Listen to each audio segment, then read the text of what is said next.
A new dual boiler from Gaggia? Let's see if it lives up to the hype. The long-awaited Gaggia dual boiler GT. GT, if you're curious, stands for Gran Tradizione. Grand tradition or great tradition. Gaggia is not just a household name from the past few decades with the Gaggia Classic. Before that was a Gaggia Baby. And if you keep going back further, you have the first ever home espresso machine capable of 9 bar. What was that? Oh yeah, I have a video on it right there, and it's called the Gaggia Gilda. And I got it tattooed right there on my arm so I never forget it, because it truly revolutionized espresso for home enthusiasts. Now let's be real, the first 9 bar or 8 bar or whatever style shot where you got actual crema came out late 40s, about 1948 with Achille Gaggia, taking a little spin off of the Cremonese screw group patent. Screw spin, little joke there? Maybe. Achille Gaggia is the founder of all this, and that is the namesake of this company. So it's a little homage to their long history in the espresso world, and it makes sense. This is built entirely in Italy, just like their other products are, and so that's a big driver for a lot of people because espresso was founded in Italy.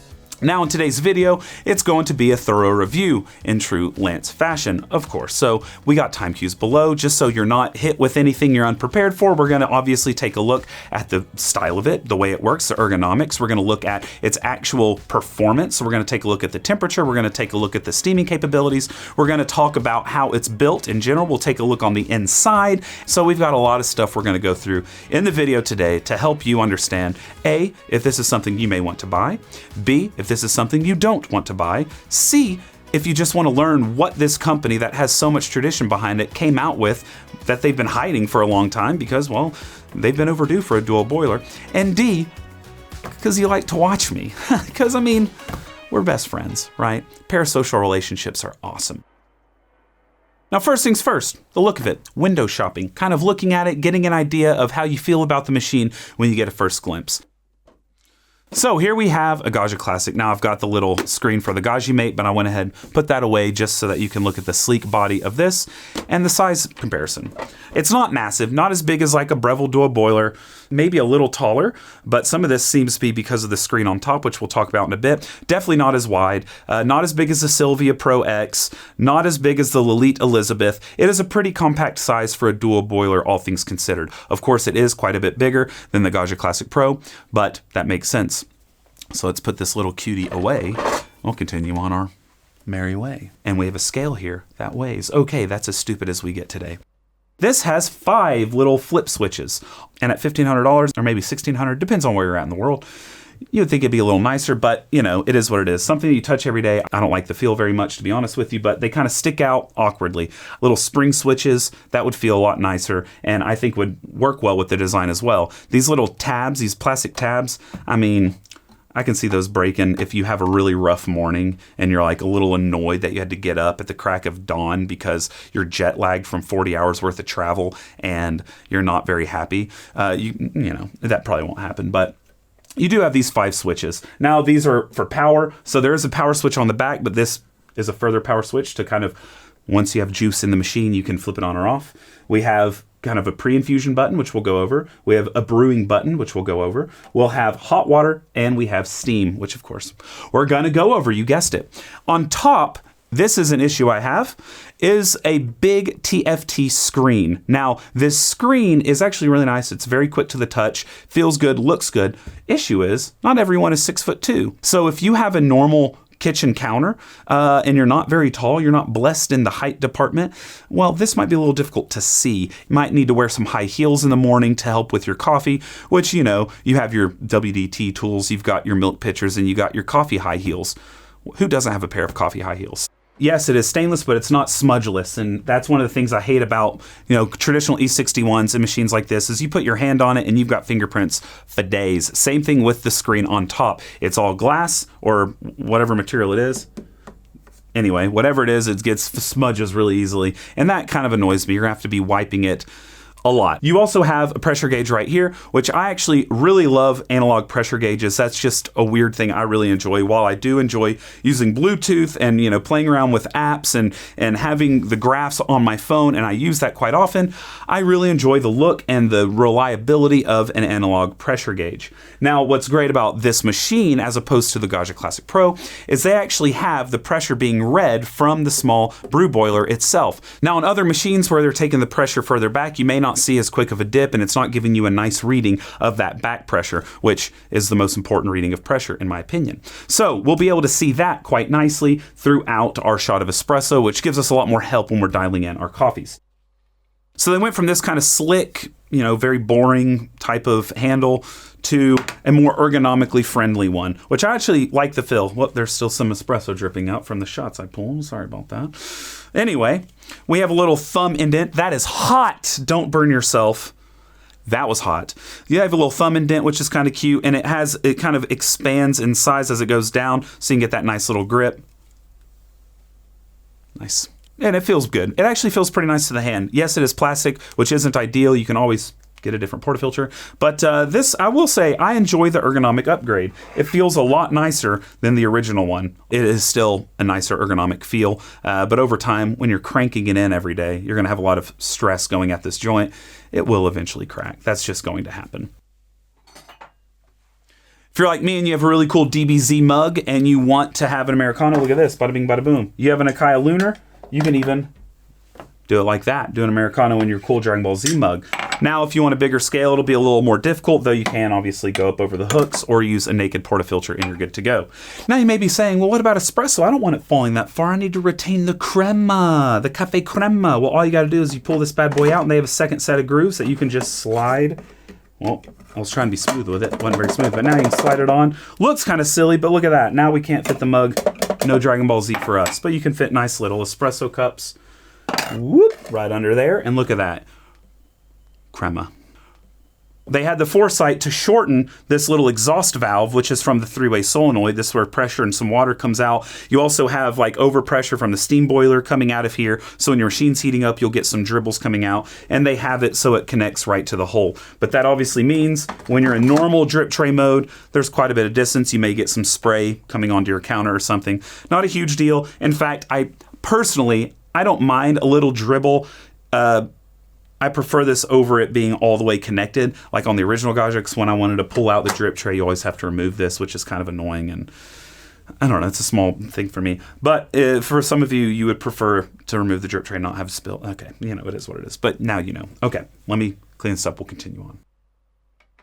Now we keep looking at the machine. We see this robust seam wand. It's got a very nice ball joint, can turn in all directions. And it's got a huge, like this, these rubber things are not normally that big, but this one's hit the gym just like your boy. And so it's nice, big, and bulky. And it's got a single hole steam tip. Now, I'm not a huge fan of a single hole steam tip just because it slows down the steaming process. Give me 4-hole all day. But for those of you at home that might have a little trouble following my simple instructions of 1/2 and 1/4, this is going to help you take a little bit more time, get your milk integrated, good to go. 20 seconds or so to get good steamed milk to around the drinking temperature most people have for their lattes. And so there you have it. Then you have this plastic knob on the side to actuate the steam wand. And then, of course, the overall aesthetic of it, it's like if a Gaggia Classic Pro had McDonald's every day for a couple of years. It's a little bit obese with a kind of a tilted front frame with some little fins that make it seem like it can fly. It does have a cup warmer on top that can get pretty dang hot, actually. Like, I don't want to put my hand there for too long. Let's have a competition. I don't know if I'm competing against. That's really hot. Actually, I'm now normalized to it, so it's probably not that hot. But it's hot enough to warm up those cups. On a cold day, this could be a nice hand warmer. With the Gaggia being about $500 and this one being triple the price, what have they done to really justify such a price? To be honest with you, after looking at this and after playing with it and after looking inside of it, I can tell you I'm not quite sure where the extra $1,100 or so is coming from. You do have the steam boiler inside, which is about 0.9 liter. So you do have a big stainless steel in there. Yes, the brass boiler is still there, lead-free, but now you have a stainless steel steam boiler inside, and you have this nice screen on top. And then you have some more materials in order to make it bigger. Does that justify a $1,000 upgrade in cost? I'm not so sure. Maybe if they had all of these little finishings being a bit nicer, shelled out a bit more money for some of the finishing touches, maybe. But I'm not quite sure I know where all of that money is coming from. But anyway. So right here, like I said, we have the power button. Not much to say about that. The next one is Preinfusion. So they've given you the option of manual Preinfusion on this machine. That is cool. But what do they mean by Preinfusion? That is such a loose term. First off, it doesn't make any sense. It's a misnomer. Pre-infusion, whenever you're putting water into a puck, it is infusing it. You're not doing it before. Pre-infusion would be puck prep, right? Before tamping is pre-infusion. Anyway, I digress. So they give you a pre-infusion or a soft infusion, which means that they're making the pump barely run. It's like going tick, tick, tick, tick, and it's just kind of showering water out very softly. Someone else said it was like 3 grams a second. Now, I've measured it, and it is not that. It's very variable, to be honest with you, but I'll show you some of that in a bit when we actually test it. You have the manual option, so you can hold this down up to 20 seconds and have showering up to 20 seconds. Then when you let go of it, it will do a saturation phase. So as long as you let go of it up to, I believe, 15 seconds, you can let it just sit there and saturate the puck. Then you can start the actual pressure. Now, they do have 3 options in their menu for 3 different preset pre-infusions. One is for light roast, one for medium roast, one for dark roast. The light roast is 6 seconds of pre-infusion and then 6 seconds of no water, which actually it is continually dribbling, so it's not really no water, but even still. And then the medium roast is 4 and 4, and the dark roast is 2 and 2. Numbers, I'm sure there wasn't much testing on this. It seems pretty arbitrary, to be honest with you. Oh, wow, it looks even better with... Normally on machines, they're pulling from the steam boiler to give you hot water, and that's why you have a lot of like boiling water coming out of the hot water spigot, and it splashes everywhere because it's actively boiling, because it's at such a high temperature. Now on this, you see how the ring around it is lit up? That means that we have it in hot water mode. We're sitting at a much lower temperature, so we can use the hot water from the steam boiler without it gurgling everywhere. To go to steam mode, you just hit the steam 1 button and it starts flashing. You see that? Now you can still use the hot water spigot as it's going to steam mode. It's heating up that steam boiler really quickly though, so right when you hit the hot water spigot, it's going to come out hot. See that? Real hot. You have steam already coming because it's starting to pressurize. Once this goes to full, that means, hey, we're ready to steam, baby. And if you want to take it back into hot water mode, you just hit that steam button again, or that little plastic switch, and you're back to just hot water. It'll cool back down. You're good to use hot water. So those of you who don't really do milk steaming, want Americanos or long blacks or whatever you call it, I believe in Mexico they call it something else now, which was kind of funny, but I don't remember the name. Pump just coming at me. You have that option. Over here, this little hole right there, that's where we can change the OPV from 6 to 12 bar. Just put a little flathead screwdriver in there, turn it with a blank basket in, and you can control the amount of pressure you want to be at the group head based off of changing the spring tension in the OPV. And it'll be quite accurate because it's not taking pressure at the back of the machine. It's taking it directly from the brew boiler. So kind of cool. And a very necessary addition, something they should add to the Gaggia Classics, because guess what? It's not very hard to add that. Lots of companies are doing that now.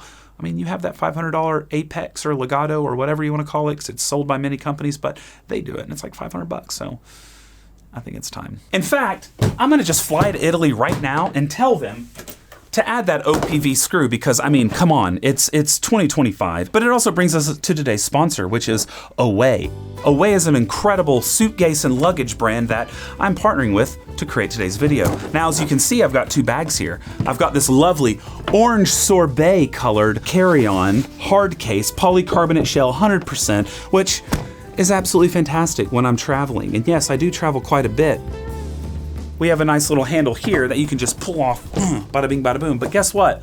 We also have a handle down here that if you need to get it from a weird angle, you can get it with that undercarriage handle. Very cool. On the inside, it's very organized, very easy to use with loads and loads of room, and I use it to its brink. In fact, when I was at the SCA Expo, I put so much stuff in here, it would blow your mind.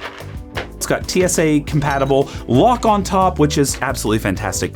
I'm not even the most excited about this, even though I absolutely love the 360 glider wheels that go so easily you wouldn't even believe it. I can walk through airports and train stations so effortlessly. But in addition to that, you got this mini crossbody in orange sorbet as well. Look at this thing, which is 100% polycarbonate as well. And when you look inside of it, it's got 2 little pouches to keep your things very organized. I got my little Kindle in there, you know, to read some books. You can even use it for a little divider in your actual suitcase, which is great, but it also looks kind of cute, you know what I'm saying? Now what you can do if you're interested in something like this to travel like your boy Lance, well guess what? You can go to the link down below and you can click that link and you're gonna get 10% off your purchase, which is a good deal. Check the link below, check the QR code that's been on this screen, and enjoy your travels because I enjoy mine. Now let's continue on with this because I'm not really going to Italy right now, but you know, with the luggage, I'm kind of thinking about it. So when we look up here, there are 4 touch buttons. You have a setting kind of gear wheel with a back button, kind of both in one. Then you have a minus, a plus, and a check. Now the minus and plus is really nice, super straightforward. You can change the PID controller for the brew boiler. So that's super easy, super nice, easy and intuitive, and really quick. You don't have to go through the menu in order to find it. Now, of course, there's a PID controller for the steam boiler as well, but we'll get to that in a second. The check is self-explanatory. That's when you're like, yes, this is what I want. So we'll click the settings button. The first one is Preinfusion. We check it, back and forth. The plus and minus is your back and forth. And so you can do the light, the medium, or the dark. The next one is for the time. So you click on that. We go on, you can click on the clock and you can set your time. Then what you can also do here is put it to turn on its own. Click here and you can set the time you want it to turn on automatically. We go over and this is the turn off mode. So if you want it to turn off after 15 minutes, after 30, after 60, after 90, 120, 180, 240, 300, 360, 420, 480, you can do that. Then you go over one and it's the eco mode. You can have that turned on or off. You can turn the beeping noise off from the sound, so you click that on or off. I kind of like the feedback, the beep. Then you can do Celsius or Fahrenheit. We're keeping Celsius, of course. And then you can do the steam boiler. So we click on that, and there are different options you can do for the steam boiler. You don't need to be as granular with the steam boiler, so they give you 120, 125, 130, 135. Super easy, really intuitive, and I love that the brew boiler is so simple to just click up or down. The rest of it, you don't have to like hit 2 buttons at once and do all this weird stuff they have to do on like a Lilith Bianca or something. It's just self-explanatory. All right, so now we're gonna actually measure the flow rate coming out during that kind of soft infusion and then the full. So what we're gonna do is, you see the light is not on the Preinfusion tab, so we're gonna hit that so the light is on. Now it will go to whatever profile is set, and we click brew. So here we go. You hear that? So that's the soft infusion. It's like barely acting the pump. And it sounds like maybe the solenoid's enacted. But there goes full flow. We're climbing up in flow rate. We're just gonna let it run.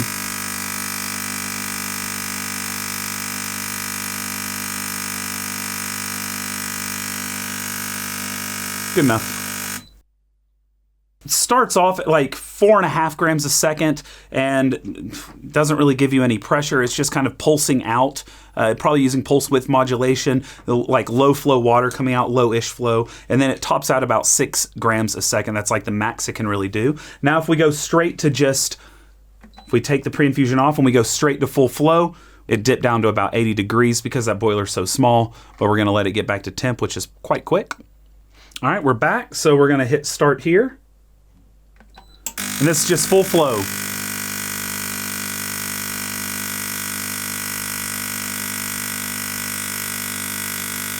So right around that 6 grams a second mark.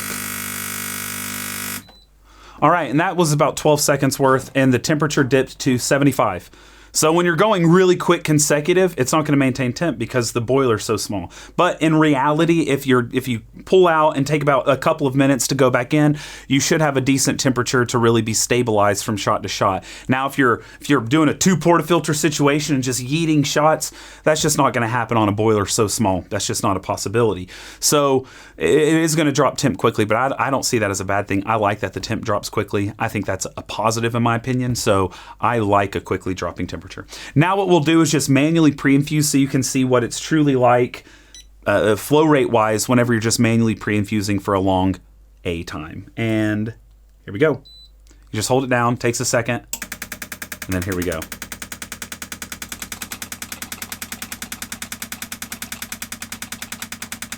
So initially it was about 6 mils a second initially, but that's because water was still caught behind that screen. Right? And so a lot more came out initially, but it settles at about 1.5 grams a second. And it gives you a 20-second max. Once it's done, it's kind of done until you restart it. Now, if you just let it time out, it will just time out. So that obviously means that we're not building any pressure, because the solenoid will have to do something, and it doesn't really do anything unless that little bit of dribble coming out is the solenoid releasing. So either solenoid's releasing, which isn't ideal, or it's not releasing, and that means no pressure is being built because it would sneeze everywhere when you pull the portafilter out. So we're going to see what's actually going on by putting coffee in here and only soft infusing it, and then pulling out the portafilter to see what happens. Now for this shot, I'm using a Nordic style roasted Kenya coffee. I wanted a lighter roast coffee that has a lower puck integrity to give the machine the benefit of the doubt. So if pressure is being built, if it's actually saturating the puck, we should be able to see that when we knock the puck out. So we're going to go ahead and do manual pre-infusion for the full 20 seconds. And then we're going to see what happens when we pull this portafilter out.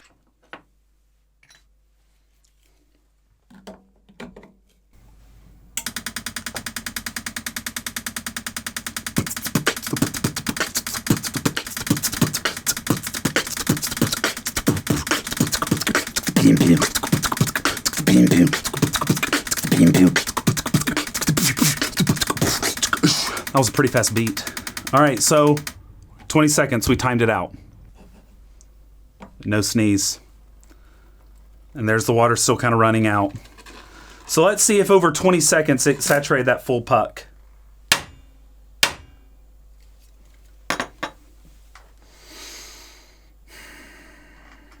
And this is a coarse grind. This shot, if I do full flow, runs in like 17 seconds. Look at this. All the way down to about right there. And that's over 20 seconds of that flow. You think that's going to give you a more even extraction when only this part of the puck has been wetted for 20 seconds?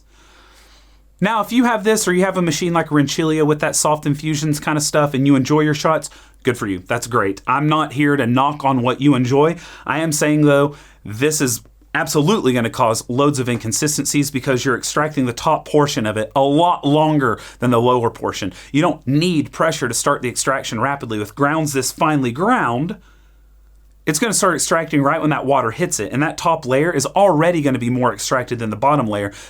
Duh. I'm going to go ahead and mark that as. All right, let's continue on.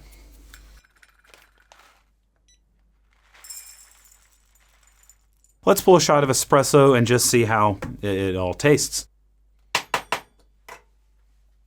Now, one thing I forgot to mention is the machine does come with this nice wooden handled tamp. It's kind of squatty, a little small. I would like it a little bigger, but you know, at least it's wooden and not a nasty little plastic tamp like you get with some of these other machines. But we got that going for us. So this is the same dose, same everything, but we're just going to go full flow the whole time. And we'll see how it pulls without the soft infusion. And boom, look at that. First drop came out at like 4 seconds. Pretty loud. Not a very good sound.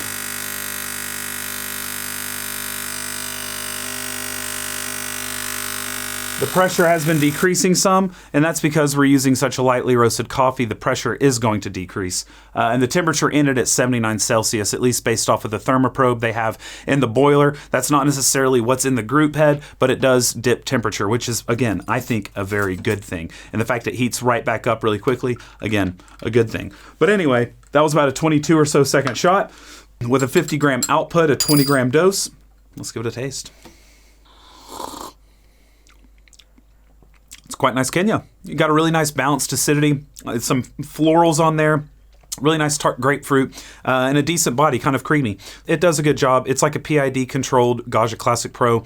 Nothing super special about the way it's pulling espresso. It has essentially the same vibratory pump inside. It's rolling at about 6 mils a second. So you're not really getting any advantage there. And since the soft infusion, pre-infusion thing doesn't really help very much, the espresso quality is going to be about the same.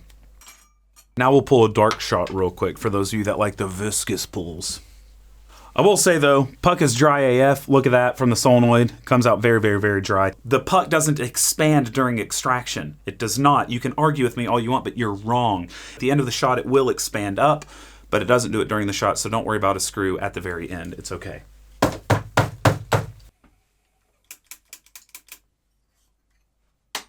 When it comes down to like the performance of it on an espresso, It does a good job, but so does the Gaggia Classic Pro. It does a good job. It's like if you have the Gaggia Classic E24, which already has the OPV set to 9 bar in the US at least, or you could change it somewhere else and you get a 9 bar.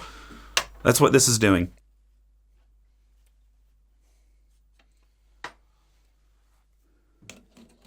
We have the temperature of the machine going down to 86. We're gonna go and start the shot though, and here we go.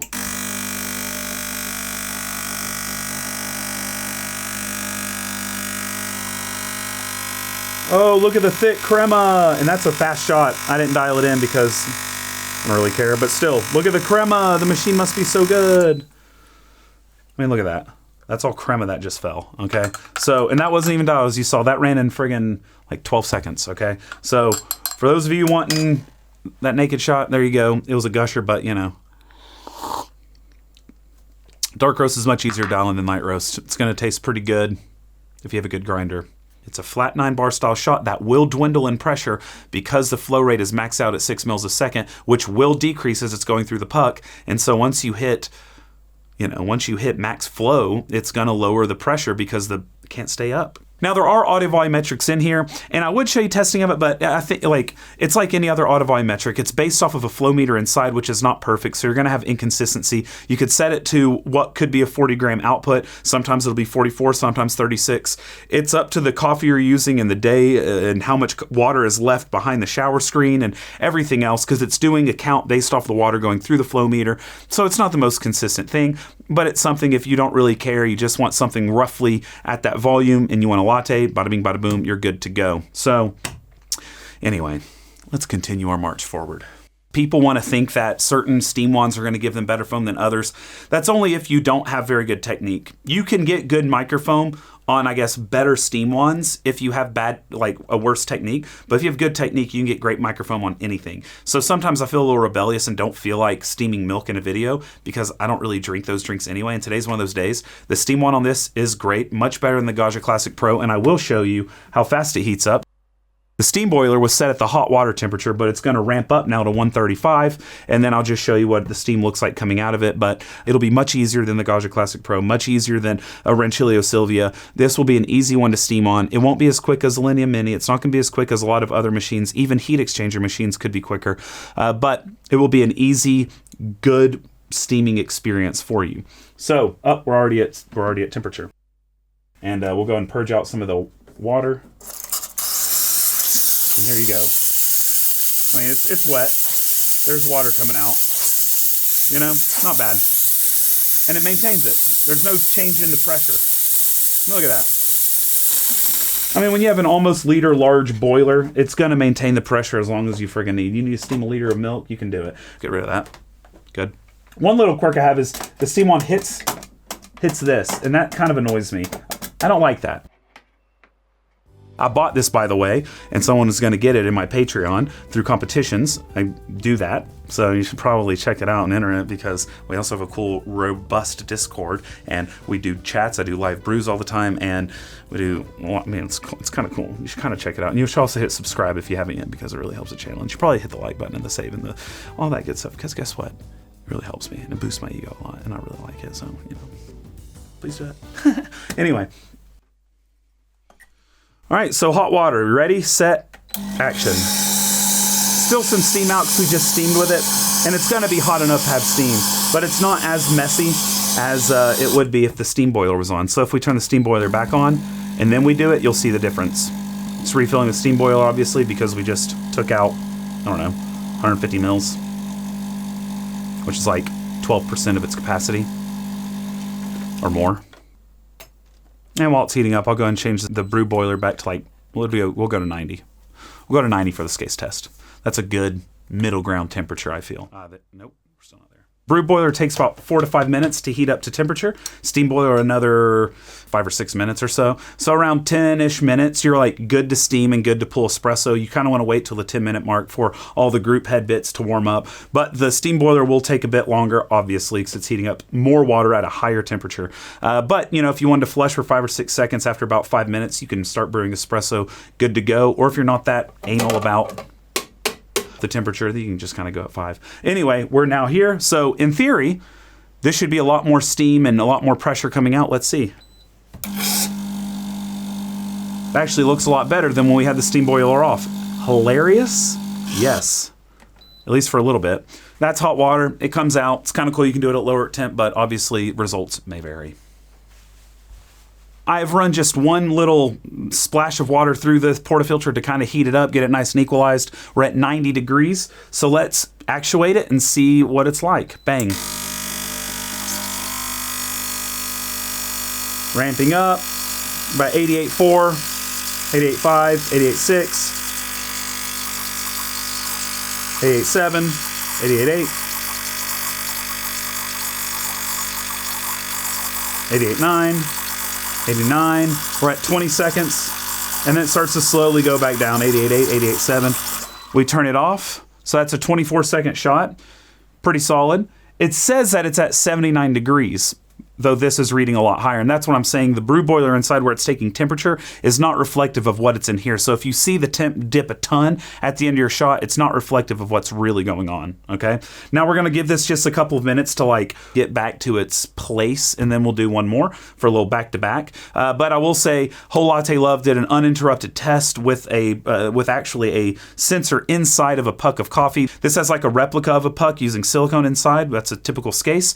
But if you wanna see that, he has a full uninterrupted video that shows up to about 6 shots. If you do about 2.5 minutes between your shots, it maintains within about a degree of the set temperature, which is really solid. Of course, having such a small boiler is a disadvantage if you're wanting to be really, really fast and have a long, like a ton of shots in a row without any type of dips. At about the 7th shot or so, he did show that it dipped quite a bit. Now, because he's already done all that and it's uninterrupted, I'm not going to redo all of it here. But anyway, we're back at 90 degrees. We've let it sit for a bit. Let's go ahead and pull one more. We're climbing. We're at 84, 85, 86, 87, 88,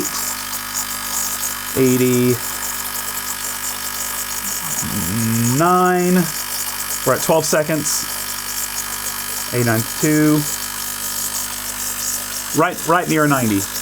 And again, for me, temperature stability has been hardwired. It's such an obsession, and I think a lot of that's because back when no one thought about temperature in the early 2000s, that was one of the things they could kind of tangibly mess with at home with PID controllers and stuff. And I think a lot more emphasis was put on it than was necessary. And so in like 07, 08, 09, when the World Barista Championship kind of temperature testing protocol was created, I think just too much emphasis was placed on it. I have not been able, and I've done testing with this, and there's a video I made about it, but I've not been able to really tell differences outside of about like 3 centigrade temperature differences. And so if you're within 3 or 4 degrees of your set temp, the likelihood is you're not going to tell a difference. If you think you can, well, cool, you may have like the best palate ever. But I've done this with trained tasters, and no one's been able to statistically significantly tell the difference. Maybe over 3, maybe you get lucky 3 times in a row and tell the difference and say, oh, that was an n equals 3. I was able to tell the difference. That's 100%. That's not statistical, and you know that. So that's about it. So we got this open, took quite a few screws, and we're not even all the way there because I didn't feel like unplugging a lot of stuff, and I didn't want to take the buttons off the front, so we're going to work around with angles. But I'm going to show you kind of how the water moves through the machine and what all it has going on there. So first and foremost, you see a lot of plastic holding things together. The boiler is held in place with plastic. There's plastic holding the brew boiler and the steam boiler and the pumps, and then this whole back plate is plastic. Not surprising. It's similar in the Gaggia Classic Pro. It's just a lot smaller, so less plastic is needed. In this, it's much bigger with a lot more things. So all the mounting is plastic held in with these metal screws. But anyway, let's go ahead and start. Now, water, you have your water tank situated right here. It goes down. Now, there's a valve here that opens up into the machine itself. So it gets taken into here and is sucked down by the pump. Now, it is a 2-pump system. So you have a pump for the steam boiler, a pump for the brew boiler. Makes sense. That's why we heard the pump whenever the hot water was coming out, etc. Anyway, I've recently started talking about the fact that I'm not as big of a fan of the bottom fill reservoirs. And the reason is because this relies on a perfect seal. So if you put it in wrong or you jab it in wrong or the plastic in here gets dented or messed up in some way, you can have a leak.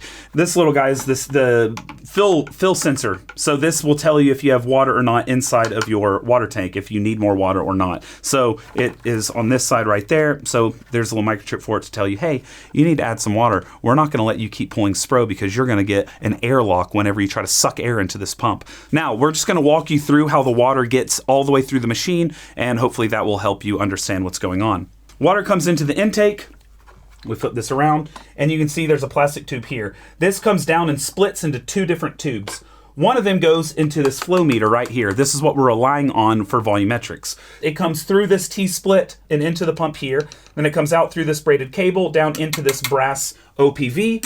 And then the flow that is allowed to come through based off of the resistance it's meeting upstairs comes up this braided orange cable all the way to the bottom of the brass boiler right there. Now right back here in between the 2 boilers, we have our 3-way solenoid, and there's another solenoid on the front as well, which is very typical for machines have 2, sometimes 3 solenoid valves. But this is a 3-way solenoid at the back, which is what gives you your dry pucks and what can unseat the puck if you stop the shot midway.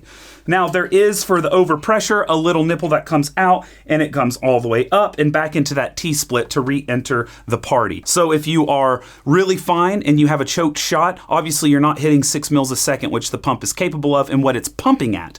And so it keeps pumping at that 6 mils a second to the best of its ability, and the excess is shunted off and just keeps re-entering its cycle. So you're not like wasting water with that, which you wouldn't anyway, because normally with the tube system, it goes back into the water tank.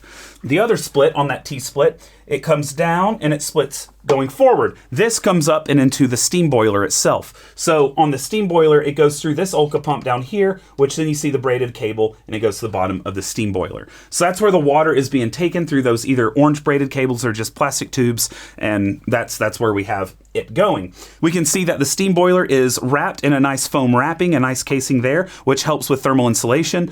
Interestingly, they opted to not wrap the boiler, the brew boiler, with that same sort of foam casing, which you would think that's what they would want to do because it's so small, but they didn't. In any event, we see here we have thermoprobes, we have fill level probes, we have obviously for temperatures, for the heating element, everything else kind of going on in here. Then on the top, we have the braided cord. It's an orange plastic braided cable or tube that's going to the hot water spigot. I don't love that. So it's going, the hot water is going through this braided plastic lined tube to come out. So they opted to not use copper, which is a cost saving measure, but at $1,500, I would have hoped they would have put copper here. You have an overpressure valve so that excess water from the steam can come out and into the drip tray through this little tube here. So we have overpressure going through there, and then we have an extra overpressure coming over here. They are made by Olka. They have plastic nipples on them, and it does the job, but they do have brass fittings elsewhere.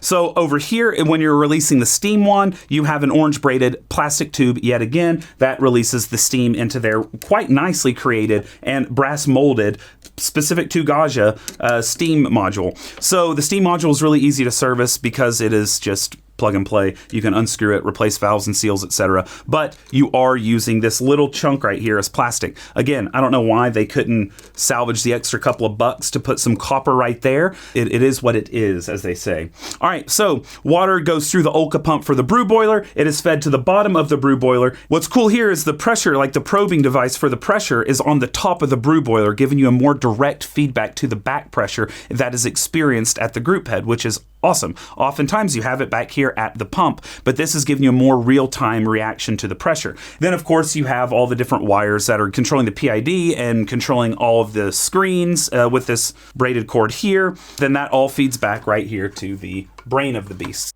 So here we have the big PCB.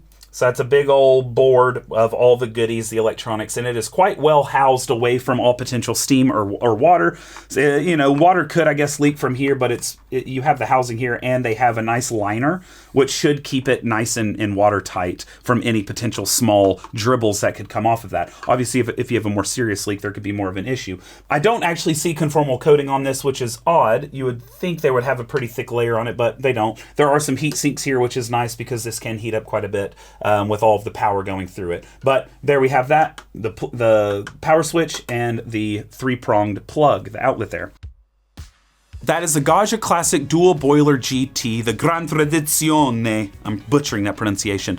But I have more reviews coming on other new dual boilers in the game, as well as one that's been in the game that I've just not reviewed, the Lilith Elizabeth. So those are coming forward, and then I'll do a wrap-up video once I do the succession of the Arkel Coast, the Meraki, the Lilith Elizabeth, the Prophetech Move, Breville Dual Boiler, and Brunchilla Silvia Pro as a big kind of tier list type of showdown comparison and tell you what I think as far as dual boilers go, which one is kind of what maybe reigning supreme and which ones you might want to consider if you're in the market for that. But please remember, don't have gear acquisition syndrome. Don't have a Gaggia Classic Pro and see this and say I need 2 boilers, because again, you're not really going to have much of a difference when it comes to the taste of the espresso. It's essentially the same thing going on in this. The soft infusion's a bit of a gimmick. I don't think it's actually going to improve your espresso at all. Yes, thermal stability is better on this, but it's because it has built-in PID control, whereas the Gaggia Classic Pro does not. And then you have the adjustable OPV. So there are some minor updates or things that they should include at no extra cost on the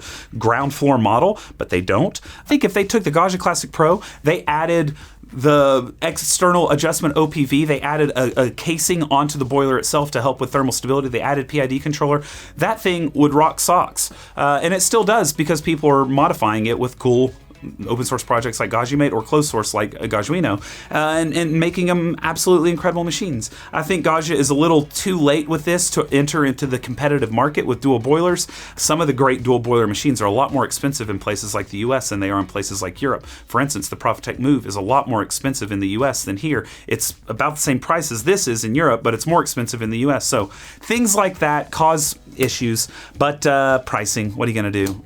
It's a whole thing.